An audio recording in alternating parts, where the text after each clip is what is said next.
Assalamualaikum warahmatullahi wabarakatuh. Sahabat Ibu Mukti, kembali lagi bersama saya Bayu Nugraha di program Apa Kata Dokter. So, hari ini kita akan membahas yang agak sedikit sensitif nih ya pembahasannya. Sebenarnya sih untuk zaman sekarang pembahasan soal ini itu udah nggak sensitif lagi, karena ini merupakan satu edukasi juga buat kita ketahui, untuk masyarakat mengetahui soal kesehatannya.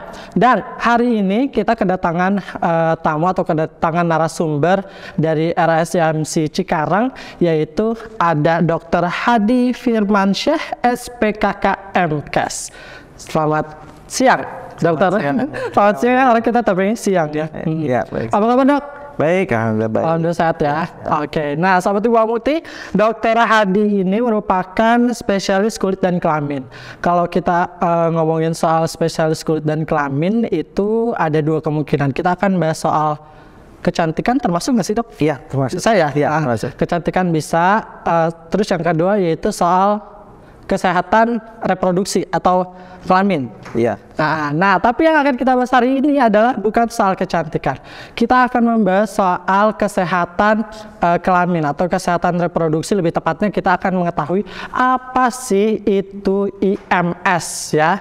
Sahabat Ibu Mukti pasti pernah dengar nih, Dok, kata-kata IMS tuh pasti berkaitan dengan HIV dan AIDS. Nah, kesinambungannya tuh apa? Hubungannya tuh apa IMS dengan HIV? Nanti kita akan bahas hari ini secara lebih detail lagi terkait IMS. Dok, kita langsung aja nih ya ke pembahasan. IMS, infeksi menular seks. Apa sih, Dok, yang dimaksud dengan IMS ini, infeksi menular seks ini? Iya, baik. Jadi IMS atau infeksi menular seksual, atau mungkin bisa disebut juga dengan PMS lah. Oh, PMS. Penyakit menular seksual, yaitu suatu infeksi yang disebabkan bisa virus, bakteri ataupun jamur yang ditularkan melalui hubungan seksual. Oke. Jadi hubungan seksual bukan hanya penetrasi dari kelamin ke kelamin, tapi hubungan seksual juga yang berupa oral seks atau dari mulut ke kelamin, ataupun anal seks dari dubur ke kelamin.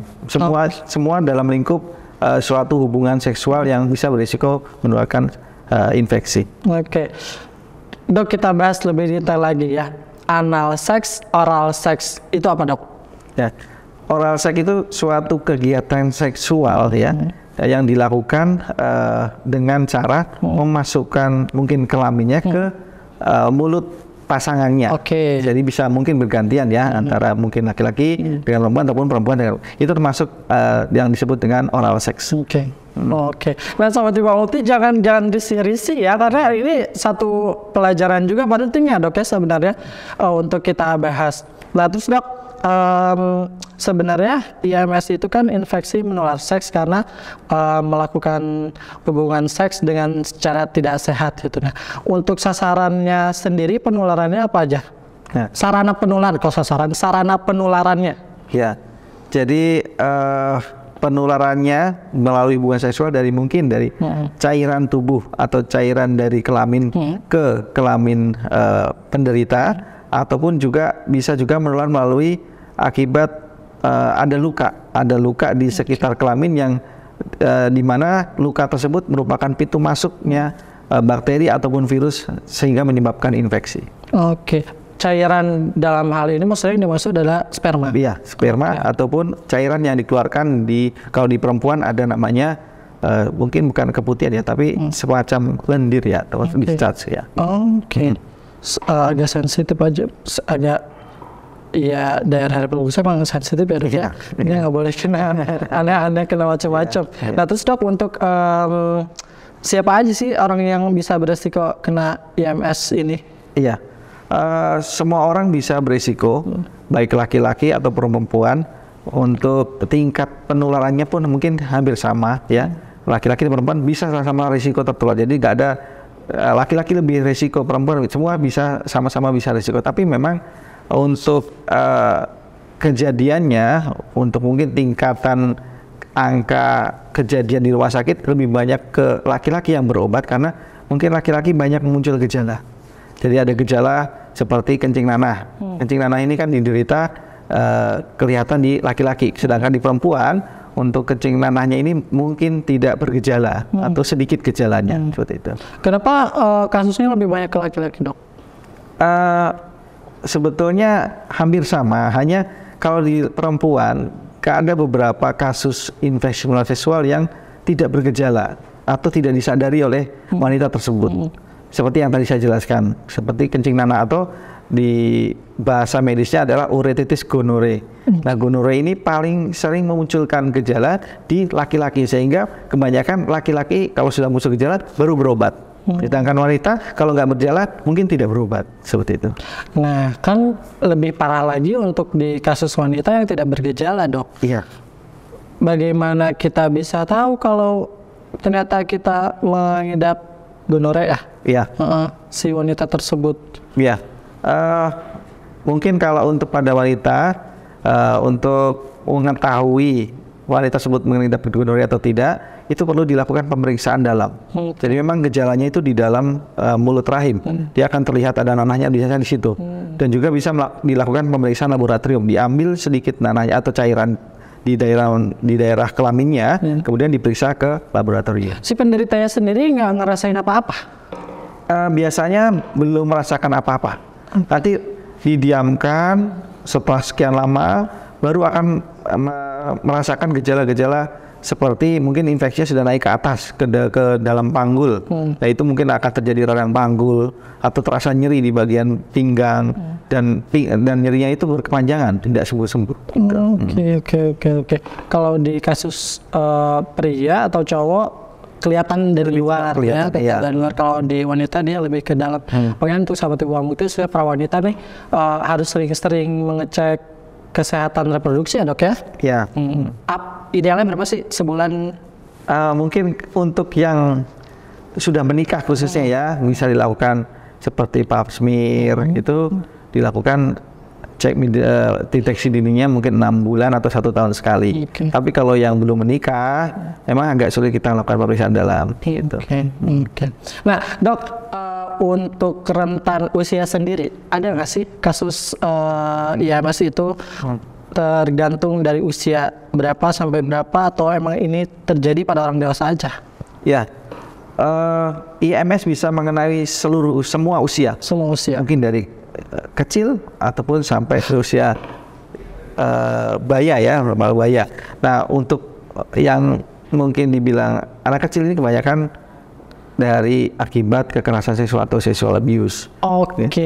Kalau untuk anak kecil ya, makanya aku kaget anak kecil kok bisa? Ya, bukan ya, karena mungkin rata-rata dari sexual abuse atau kekerasan seksual. Tapi kalau untuk angka kejadian paling banyak itu pasti diderita pada usia-usia produktif, mungkin usia-usia dewasa, dari usia mungkin 18 sampai mungkin ke 40-45. Ya. Faktornya sendiri seseorang terkena IMS selain berhubungan seks, ada lagi nggak faktor yang lain, Dok? Iya, jadi sebenarnya infeksi saluran seksual itu ditularkan dari penderita.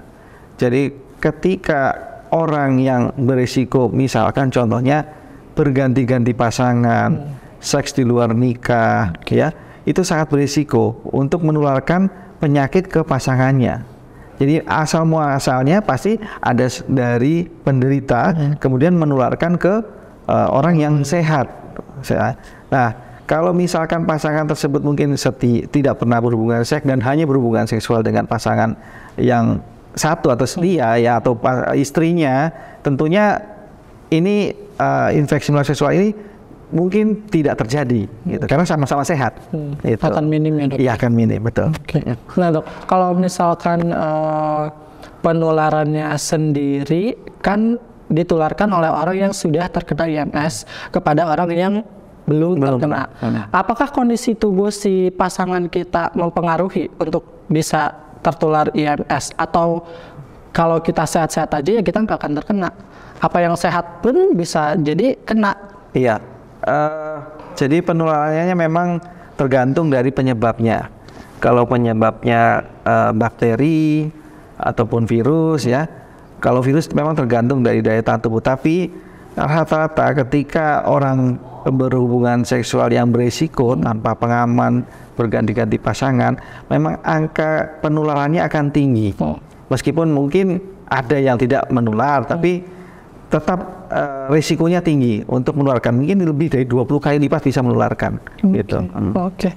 Nah, dokter, kalau kita kan tadi dari tadi kita bahas IMS mulu nih ya, infeksi menular seks. Nah, hasil ya kayak gimana gitu. Iya, hasil dari infeksi tersebut akan menyebabkan penyakit apa aja tuh, Dok? Kan tadi salah satunya ada gonore sama sifilis. Ya. Ada yang lain lagi? Iya.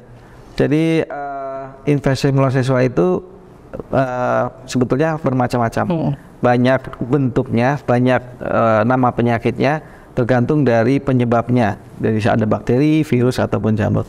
Nah, untuk yang bakteri ada namanya tadi Urethritis gonorrhoeae atau gonorea. Ini biasanya gejalanya adalah kencing nanah. Kemudian ada juga infeksi sifilis. Nah, sifilis ini mungkin orang awam sulit membedakan ya, atau menganggap bahwa kencing nanah itu sifilis. Tapi sebetulnya sifilis itu suatu penyakit yang berbeda dengan gonore. Oke. Ya, sifilis ini penyebabnya sama, bakteri, kemudian menimbulkan gejala yaitu mungkin luka di kelamin, kemudian bisa menyebabkan ruam ke seluruh tubuh atau ruam merah, bercak merah, telapak tangan, telapak kaki, maupun di seluruh tubuh. Kemudian akan kadang hilang sendiri dan penderita tidak menyadari, dan lama-kelamaan akan menyebabkan suatu komplikasi yang berbahaya, bahkan sampai menyebabkan kematian. Contohnya kalau misalkan bakterinya itu sampai menginfeksi di otak ataupun di jantung, itu akan menyebabkan risiko yang fatal atau sampai menyebabkan kematian. Bisa sampai ke otak? Iya, bisa sampai ke otak kalau misalkan sifilis. Kemudian ada juga infeksi virus. Nah, infeksi virus ini sebenarnya ada banyak. Ada juga ada yang namanya herpes simplex atau herpes genital. Ini memang gejalanya seperti muncul lenting berair, atau orang anggap biasanya pasien sih kalau ditanya ini ada jerawat di sekitar kelamin. Tapi begitu dibuka ternyata banyak lenting-lenting berair, dan ini yang disebut dengan herpes simplex atau genital. Untuk herpes memang untuk bahayanya atau komplikasinya minimal, tapi akan menimbulkan rasa nyeri, dan penyakit ini tidak bisa disembuhkan, akan kambuhan. Meskipun minum obat sembuh, tapi akan muncul kembali kalau ketika daya tahan tubuh seseorang ini lemah, ya. Kemudian ada juga namanya kutil kelamin, atau infeksi human papillomavirus. Ini juga disebabkan oleh virus. Nah, kutil kelamin ini memang kalau banyak jenisnya, dari ada sekitar mungkin ratusan jenis atau strain, hanya 2 yang berbahaya, terutama pada wanita, yang biasa menyebabkan kanker serviks, yaitu HPV nomor 16 dan 18. Tapi kalau untuk laki-laki juga bisa menyebabkan kanker penis kalau dibiarkan, ya. Jadi biasanya pasien tidak menyadari ada benjolan di kelamin, dibiarkan sudah besar baru diperiksakan. Nah, kutil kelamin ini sama, sebetulnya akan kambuhan, meskipun diobati hilang, tapi tetap dia tidak akan bisa sembuh 100%. Mungkin bisa kambuh sewaktu-waktu ketika daya tahan tubuh turun. Jadi ini juga sama dengan herpes, nggak bisa disembuhkan sebetulnya, hanya bisa dihilangkan, tapi akan kambuhan. Kemudian ada juga yang paling berbahaya, ya, mungkin orang akan takut kalau dengar namanya, yaitu HIV/AIDS. Ya. HIV/AIDS ini infeksi virus yang disebabkan oleh virus HIV. Berbeda mungkin orang yang disebut penderita HIV dengan orang yang disebut dengan AIDS. Ya. Nah, ya itu dia, Dok. Pasti masih ada yang keliru nih, HIV dan AIDS itu ternyata hal yang berbeda. Sebetulnya sama. Ini tergantung dari proses perjalanan infeksinya. Ya, virusnya sama, hanya namanya. Orang yang menderita HIV ini, orang penderita HIV ini biasanya tidak muncul gejala. Jadi merasa dia sehat-sehat saja. Saya nggak ada gejala kok di diagnosis HIV. Nah, gejala ini akan timbul ketika daya tahan tubuhnya mulai turun. Karena virus HIV ini akan menyerang sistem daya tahan tubuh kita. Sehingga ketika daya tahan tubuhnya turun, baru akan muncul gejala-gejala yang mungkin dibilang fatal ya, bisa infeksi tuberkulosis, bisa diare yang berkepanjangan, bisa muncul infeksi herpes dan lain-lain seperti itu. Oke. Nah, Dok, tadi kan kita salah satunya itu herpes. Herpes atau herpes sih, Dok? Herpes. Nah. Oke, herpes. Kan kadang suka ada orang yang terkena herpes di tangan atau di wajah. Itu sama dengan herpes yang ada di kelamin?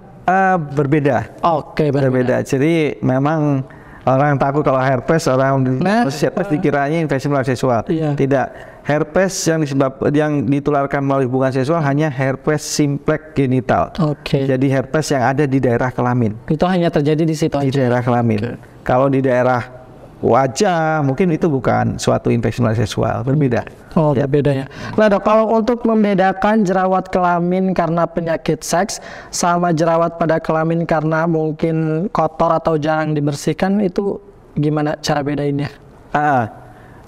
Ini mungkin orang awam akan menganggap jerawat di kelamin, tapi kalau kita di bahasa medis ketika diperiksa ternyata bukan jerawat. Jerawat itu berbeda dengan mungkin bintil atau beruntusan ya, tapi orang menganggap semua jerawat. Membedakannya gini, kalau yang disebutkan jerawat karena infeksi seksual ini tadi yang disebut dengan herpes simplex genital, itu gejalanya adalah muncul lenting atau bintil berair dalam jumlah yang mungkin tidak hanya 1-2, bergerombol biasanya, dan pasti disertai rasa nyeri yang hebat ya, bisa nyeri hebat atau nyeri seperti tusuk. Sedangkan untuk jerawat yang bukan infeksi menular seksual karena kotor, mungkin habis shaving atau cukur bulu kemaluan, kemudian jadi muncul bisul-bisul kecil atau jerawat-jerawat kecil, ini berbeda. Ini biasanya gejalanya adalah muncul bintil tidak terlalu banyak, ini 1-2, mungkin tersebar, tidak bergerombol, dan biasa disertai dengan nanah. Gitu. Nah, Dok, penularan IMS ini sendiri kan tidak hanya melalui hubungan seksual, tapi kalau nggak salah itu penggunaan narkotika, atau ini yang bermasalah itu narkotikanya atau jarum suntiknya?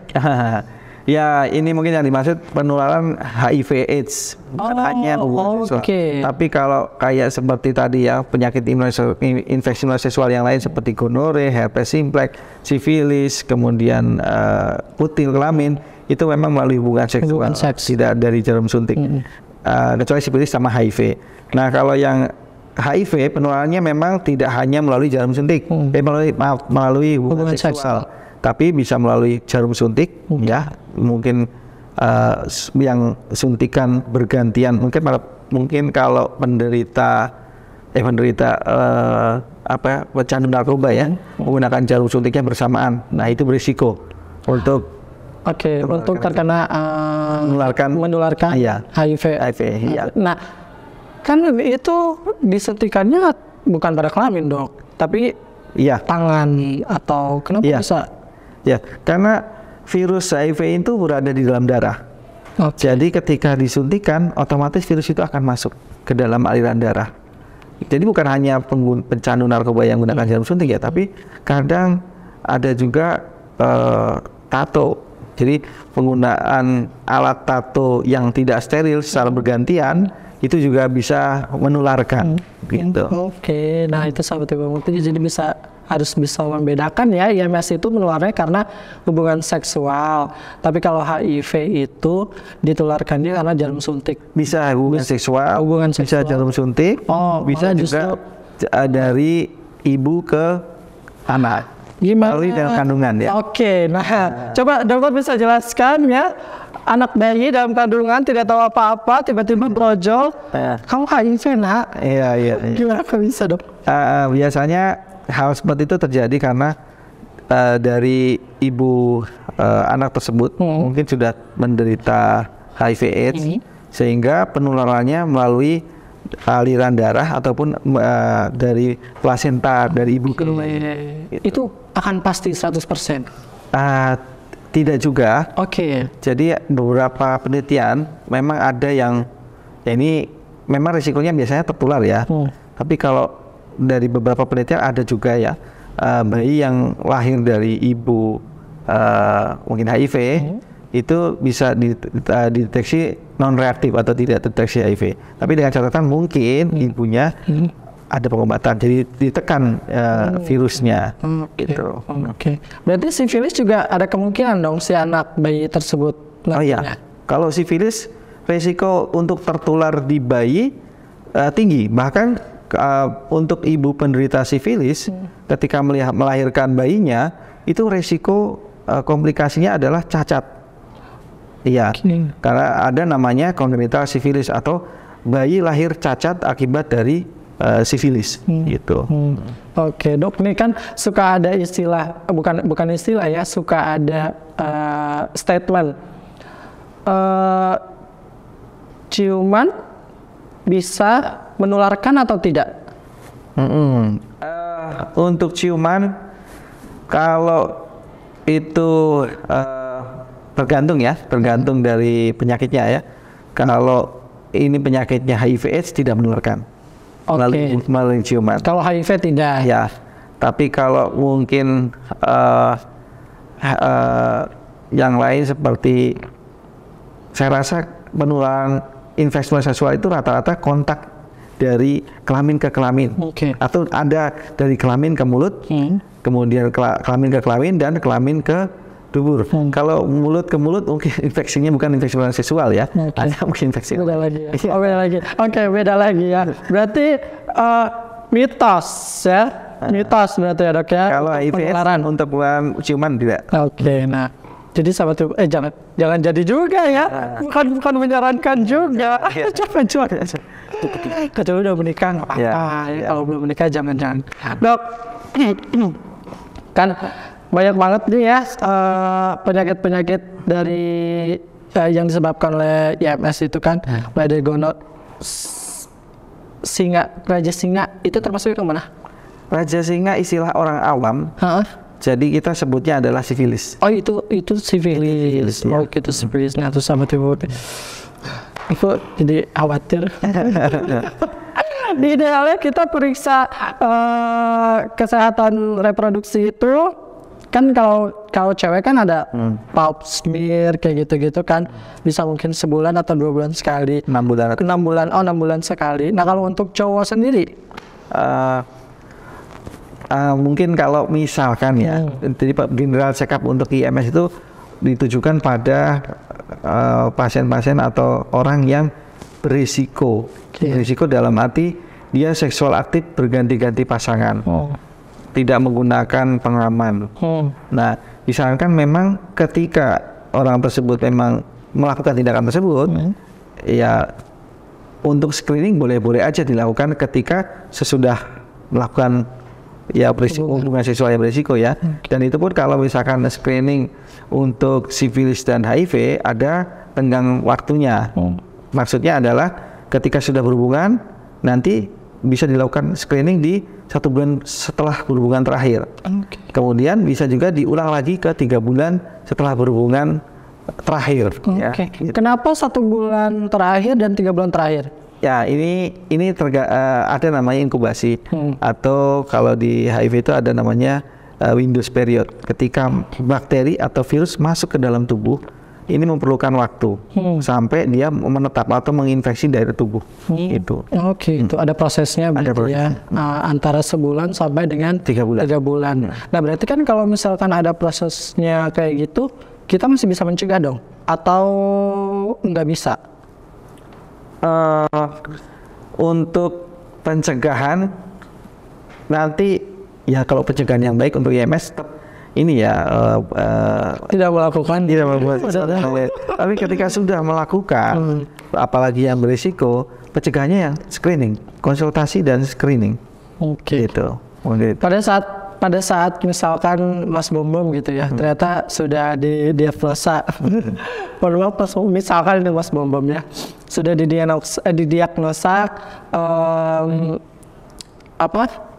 misalkan gonore gitu ya. Itu penanganannya akan apa? Hal-hal yang harus ditangani pertama kali itu apa, Dok? Ya. Jadi infeksi menular seksual sebetulnya ada pengobatan yang bisa sembuh. ataupun yang memang harus minum obat seumur hidup. Ya, seperti yang dokter tadi bilang ya, ada yang bisa sembuh, ada yang bisa sembuh tapi balik lagi. Dari kambuhan. Nah, untuk yang bisa sembuh, biasanya disebabkan oleh infeksi bakteri.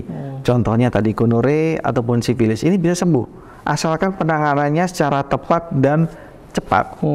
Kalau sudah mulai muncul gejala seperti yang diceritakan tadi ya, itu semakin cepat pengobatan, untuk proses penyembuhannya akan lebih cepat. Jadi gonore bisa sembuh, sifilis bisa sembuh.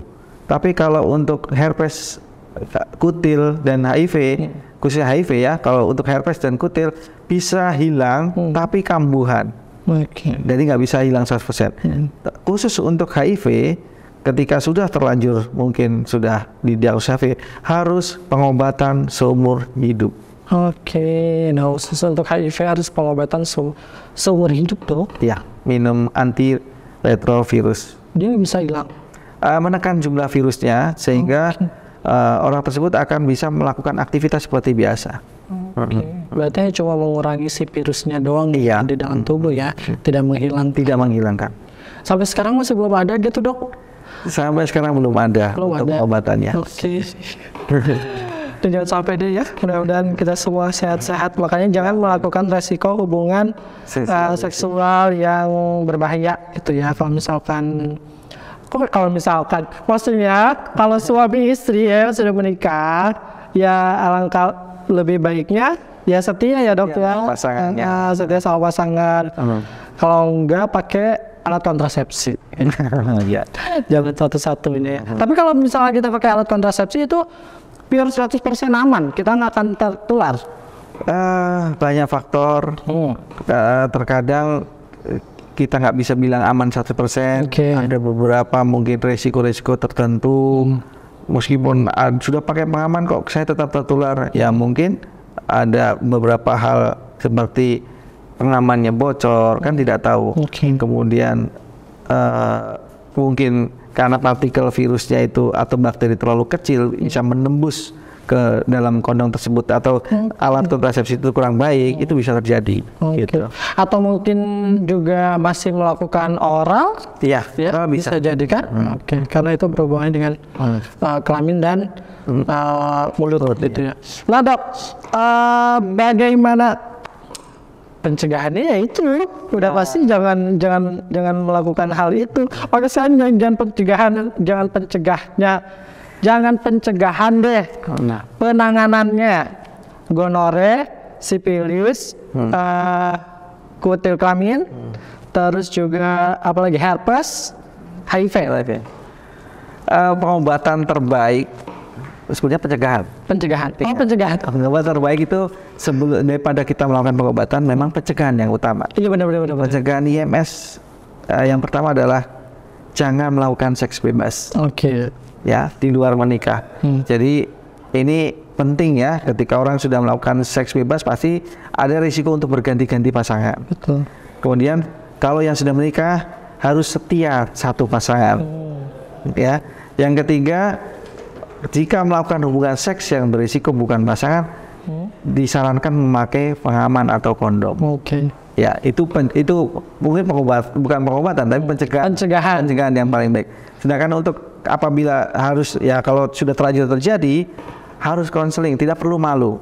Nah ini dok, kadang-kadang ya suka bikin kendala tuh itu. Ya, stigma di masyarakat, mungkin kalau orang sudah menderita IMS, dibully lah. Padahal ketika orang tersebut malu untuk melakukan pengobatan, berisiko untuk menularkan ke pasangan-pasangan yang lain, atau dia akan menularkan ke orang-orang yang lain. Ya, jadi sedini mungkin untuk konseling terlebih dahulu. Kalau memang sudah terlanjur, memang harus dilakukan pengobatan. Pengobatannya pun biasanya dilakukan di rumah sakit. Nah buat sahabat Tubuh Mukti mungkin yang agak ragu-ragu gitu ya, ini bukan ya, ini sifilis bukan ya, ini gonore atau bukan ya, mending daripada menerka-nerka terus ngobatin asal-asalan ya dok ya, mending langsung aja hubungi rumah sakit terdekat. Atau sahabat Tubuh Mukti bisa konsultasi sama dokter Firmansyah ya, untuk soal IMS.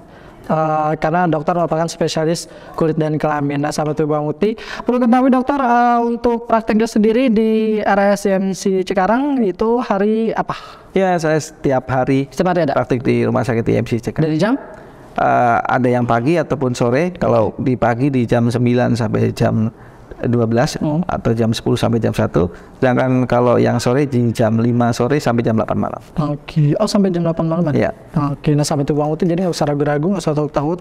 Kalau mau konsultasi langsung aja ke RSCMC Cikarang, bertemu sama dokter. Dok, untuk di kabupaten lah ya lingkupnya. Kasusnya seperti apa? Untuk kasus IMS ini banyak. Ya, mungkin hampir di seluruh kota besar pasti banyak ya. Tapi yang memprihatinkan ini angka kejadian HIV/AIDS itu terus naik. Ya, jadi mungkin perlu edukasi yang lebih banyak ya untuk risiko penularannya, karena kita lebih baik mencegah daripada pengobatan. Nah, untuk selain kasus HIV/AIDS sendiri, ada yang dokter tanganin di RSCMC ini lebih banyak ke yang mana? Paling banyak gonorea. Ya, gonorea paling banyak. Kenapa dia bisa paling banyak, dok? Ini ya, karena mungkin ketika orang berhubungan dengan PAP, PSK, ya, di wanita ini kan gejalanya kan tidak ada, hampir mungkin tidak bergejala, tidak menyadari, dan dia akan berganti-ganti orang pasangan ya, terutama laki-laki. Jadi satu orang yang sudah kena pada wanita, mungkin 5 orang laki-laki akan berhubungan seksual dengan wanita tersebut, otomatis 5-5-nya akan risiko terkena gonorea. Jadi itu yang paling banyak ya, dok? Iya. Biasanya apa sih, dok, kalau misalkan kita konsultasi nih ke dokter, dok, aku gonorea, apakah akan langsung diberi obat atau masih ada pemeriksaan dulu? Iya, untuk gonorea gejalanya khas, mungkin jelas keluar nanah di kelamin dengan mungkin riwayat hubungan seksual 2-7 hari yang lalu. Biasanya kita lakukan pemeriksaan laboratorium untuk memastikan. Pemeriksaan diambil nanahnya, kemudian diperiksa di laboratorium untuk memastikan ini bakteri gonorea atau tidak. Setelah itu baru dilakukan pengobatan. Pengobatannya tentunya ada antibiotik dosis tinggi, bisa dilakukan suntikan ataupun obat minum. Gitu. Bisa importer nggak sih, dok?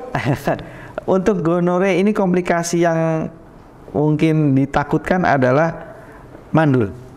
Jadi bisa mengalami kemandulan karena bakterinya jika menginfeksi di daerah testis atau testis itu pabriknya dari sperma, pabriknya akan rusak, sehingga kualitas spermanya akan jelek. Makanya orang gonorea kalau dibiarkan saja, nggak tanpa pengobatan atau pengobatan yang tidak adekuat, mengobati sendiri, minum jamu dan sebagainya, infeksinya akan naik ke atas, terutama akan merusak ke daerah testis. Nah, ini tes ini untuk produksi sperma, pabriknya sperma. Kalau pabriknya rusak, pasti kualitas spermanya akan jelek. Begitu pula di wanita. Nah, ketika tidak disadari kalau ini gonorea, infeksinya akan naik ke dalam saluran kandungan, sehingga akan menginfeksi daerah saluran di kandungan tersebut, sehingga lengket dan lain-lain, sehingga ketika akan terjadi pembuahan akan terhalang. Gitu. Jadi akan menyebabkan infertilitas. Kalau gonorea itu pipis sakit, dok? Pipis sakit. Dan yang keluar bukan air pipis. Bukan air seni.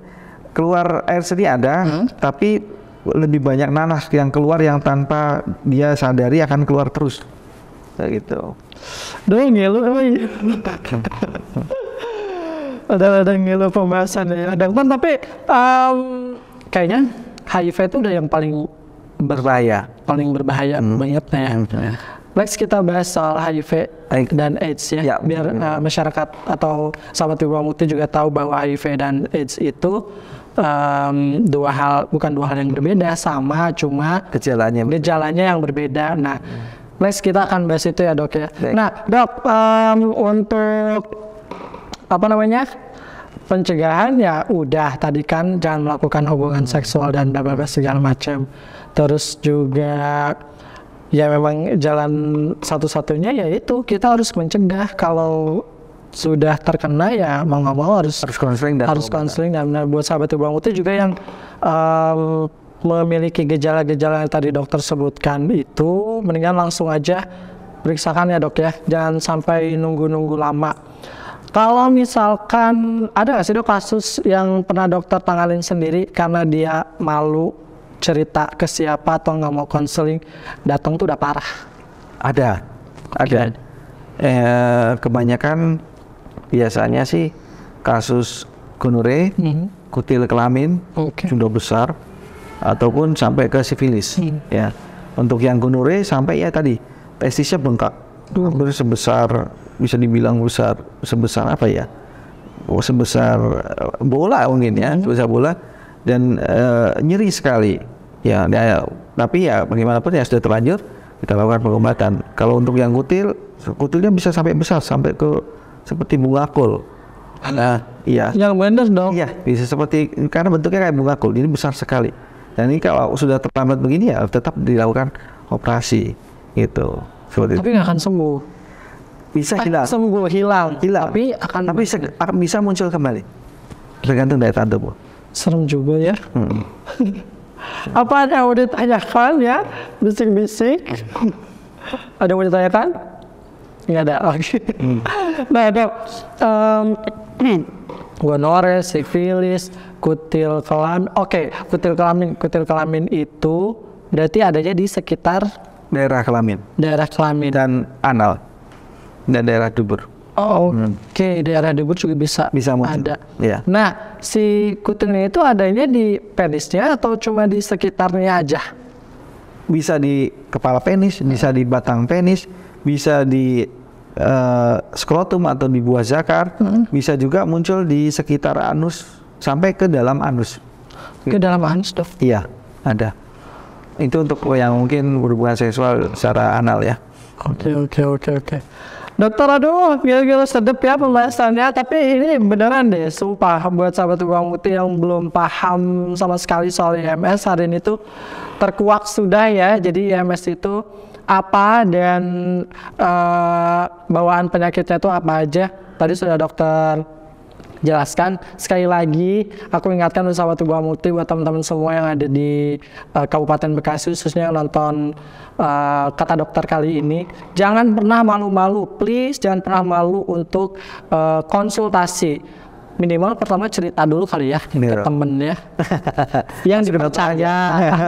Atau ke dokter aja ya benar. Jangan ya, dia cerita ke temen. Kalau cerita ke temen nanti malah jadi berbeda cerita lagi ya. Tadi ada malah dijauhin. Nah dok, kan banyak nih kasus yang udah terkena IMS ataupun HIV tuh mereka tuh menjauh. Ya. Padahal kan tadi udah dokter jelaskan ya. Penularannya itu bukan karena bersentuhan atau minuman satu gelas itu. Inilah maksudnya kenapa sih masyarakat tuh masih berpikiran kayak gitu? Iya. Jadi memang kita mungkin sebagai orang yang sehat ya, jangan membuli ataupun menganggap stigma bahwa HIV itu dikucilkan. Sebenarnya orang yang sudah menderita HIV pun sebetulnya bisa melakukan aktivitas normal senormal-normalnya, dan penularannya pun tidak semudah bersentuhan, kemudian satu alat makan, merangkulan, ciuman, itu nanti menular, enggak. Penularannya melalui hubungan seksual, transfusi darah atau jarum suntik, ataupun penularan dari ibu ke anak itu. Jadi hal-hal yang lain sangat mungkin sulit menular ya. Jadi gitu. Nah justru teman-teman kita yang seperti ini tuh harus kita rangkul ya dok ya, biar gimana caranya ya dia biar bisa tetap bertahan dan kuat gitu loh, untuk tetap menjalani pengobatan yang harus dilakukan seumur hidup. Karena sampai sekarang belum ada obat yang bisa menyembuhkan hal tersebut ya.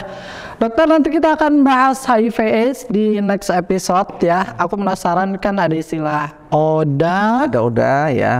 Terus banyak deh, pokoknya ada istilah-istilah yang lain nanti akan kita bahas di sesi selanjutnya atau episode selanjutnya. Kita ketemu lagi sama dokter ya untuk membahas soal HIV dan AIDS.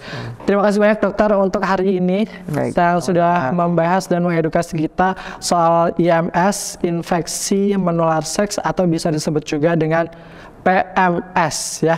Buat sahabat Ibu Muti, sekali lagi buat kalian yang mau konsultasi soal IMS atau kesehatan reproduksi kalian, kulit dan kelamin, sahabat Ibu Muti bisa langsung datang ke RSIMC Cikarang bertemu dengan Dr. Firmansyah ya, spesialis kulit dan kelamin, untuk bisa mengobati, mengatasi permasalahan kalian. Setiap hari jamnya pagi ada, siang, pagi dan sore. Pagi, sore, terus sama malam. Sampai malam ya, sampai jam 8 ya. Jadi sahabat Bang Muti ya datang aja lah ke RSMC, mau ketemu sama Dr. Firmansyah kulit kelamin. Oh iya, silahkan, nanti akan dibantu sampai dengan tuntas ya. Dokter, sekali lagi terima kasih banyak atas waktunya. Sehat-sehat buat dokter semua untuk bisa tetap memberikan edukasi dan juga mengobati warga Kabupaten Bekasi khususnya ya yang berobat atau berkonsultasi ke Dr. Firmansyah. Nah, sahabat Ibu Muti, terima kasih banyak atas waktunya. Mudah-mudahan ini bisa menambah wawasan kita, menambah banget sih sebenarnya. Termasuk saya juga yang tadi nggak tahu, sekarang jadi tahu.